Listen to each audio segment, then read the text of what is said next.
சிவானம் வாழ்க. அனைவருக்கும் வணக்கம். நல்லதே நடக்கட்டும், நம்புங்க, நல்லதே நடக்கும். இது என் பக்கத்தில் உட்காந்துருக்கிறது எனக்கு இன்றைக்கி நான் குருவாக வணங்குற என்னுடைய சாமி. சின்ன கைலாயத்துலேருந்து இங்கே பாலவோடு அடிக்கடி வருவார். பிக்கநல்லி அருகே இருக்குது. இது வந்து இங்கே பாலவோடு ஞான கைலாயம். இங்கே வந்து அடிக்கடி நான் முருக விலாசம் இப்படி ரோடு கிராஸ் பண்ணிட்டு போவேன் என்னுடைய வேலைக்கு. இப்போ வந்து சாமி அடிக்கடி பார்க்குற போது இவர்கிட்ட போனோம் அப்படின்னு அடிக்கடி மனசு சொல்லிக்கிட்டு இருக்கோம். என்ன அறியாமல் ஒரு உந்துதல், இவரை பார்க்குற போதெல்லாம் இவர்கிட்ட ஏதாச்சும் பேசணும் அப்படின்ட்டு நிறைய முறை என்னடா போடா அப்படின்ட்டு என்னையை நான் கட்டுப்படுத்திக்கிட்டு போயிருப்பேன். ஆனால் இருந்த போதிலும் இங்கே முருக விலாசில் வந்து பார்க்குற போது இவர் வந்து எங்கள் சகோதர முறை இவர் வந்து முருக விலாசு பாத்திர கடைக்காரரு. அப்போ வந்து இவர்கிட்ட இவரே பார்த்து பேசுகிற போது நாம் ஏன் போகக்கூடாது அப்படின்ட்டு நான் எஃப்ஐசியே வந்தேன். சரி, நான் தயங்கிட்டு தான் வந்தேன். அப்புறம் வந்து வரும்போது நாங்கள் மருந்து மாட்டுக்கு உடல்நலம் சரியில்லாத போது பக்கம் மருந்து வாங்கினேன்.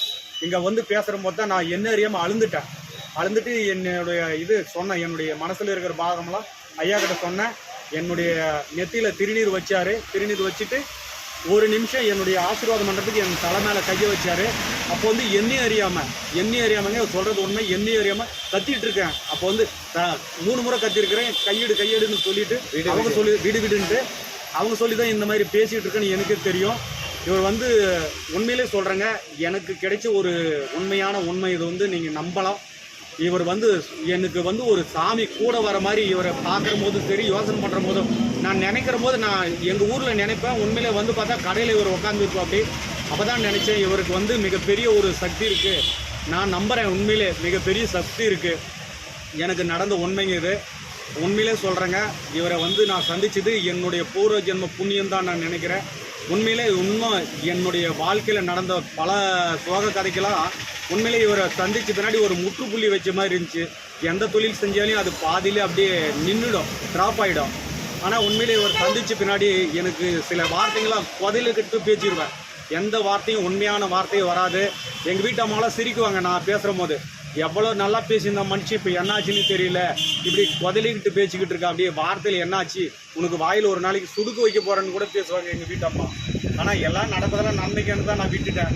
ஏதோ ஒன்று நடக்குது, நல்லதே நடக்குதுன்னு இன்றைக்கி ஒரு இதில் நம்பிக்கிட்டு இருக்கேன். உண்மையிலே இவரை சந்தித்த பின்னாடி இன்றைக்கி நல்லதே நடந்துக்கிட்டு இருக்கு. என் வாழ்க்கையில் நான் நிறையா உண்மையை வந்து உண்மையாகவே எனக்கு நான் சொல்லிக்கிட்டு இருக்கேன். இவரை சந்தித்த பின்னாடி என் வாழ்க்கையில் நிறைய மாற்றம். 11 வருஷத்துக்கு முன்னே நான் போனது இந்த கோவிலுக்கு மாதையனுக்கு போயிட்டு வந்தேன். இவரை சந்தித்த பின்னாடி என் வாழ்க்கையில் சில அற்புதமெல்லாம் நடந்துக்கிட்டு இருக்கு. நான் நல்ல நிலைமைக்கு வரும்போது நிறைய உண்மையை உங்ககிட்ட பேச போகிறேன். இவரை சந்தித்தது மிகப்பெரிய சந்தோஷமான விஷயம். உங்களுக்கும் நல்லதே நடக்கும், நல்லதே நம்புங்க. இவரை சந்தித்தது என்னுடைய முன்னோர்கள் செஞ்ச புண்ணியமோ இல்லை இந்த ஜென்மத்தில் நான் இவரை பார்த்தது என்னுடைய புண்ணியமோ தெரியல. இந்த சிவன் பெருமானுக்கு இவருடைய ரூபத்தில் வந்ததுக்கு நான் கோடான கோடி நன்றி தெரிவிக்கிறேன்.